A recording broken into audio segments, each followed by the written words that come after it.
Well, in just 3 days from now, Taiwan voters will head to the polls to elect a new president and a legislature.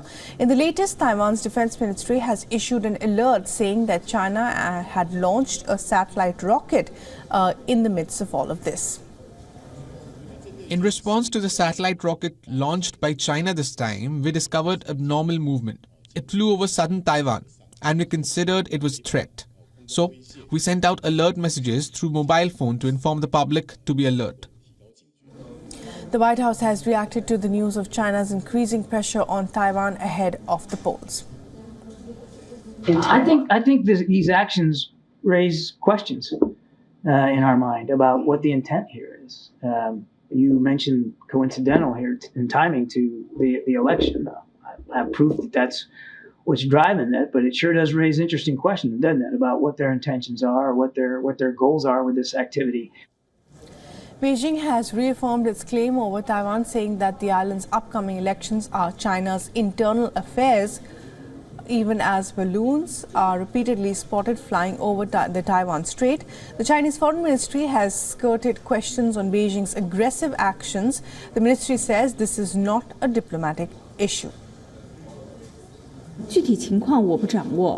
Taiwan is an inalienable part of China's territory, and elections in the Taiwan region are China's internal affairs. This is not a diplomatic issue, and I refer you to the Taiwan Affairs Office for further details. Now, this comes as Taiwan's vice president and ruling party candidate Lai Ching-te has said that he wishes to reopen dialogue with China based on equality and mutual respect. This after almost 8 years of Beijing's near refusal to communicate with leaders of the island. However, Lai has also said that he would hold the current administration's policies of maintaining democratic Taiwan's de facto independence. I will continue to uphold these policies, which are in the interest of both Taiwan and the international community.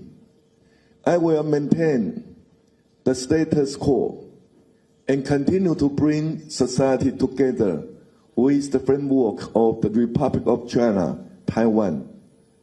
Our door will always be open to engagements with Beijing on the principles of equality and dignity. And for more on this, we earlier spoke to the political analyst Ross Darrell Feingold from Taipei on this, and this is what he had to say.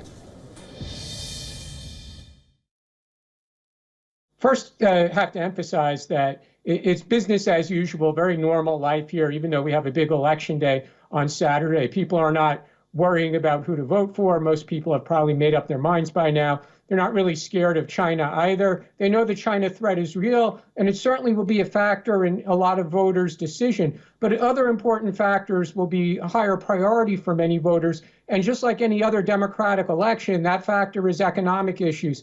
So a lot of voters are not going to vote based on China issues. They're going to vote based on which candidate they think will be beneficial for the economy overall and for individual voters' personal economic circumstances.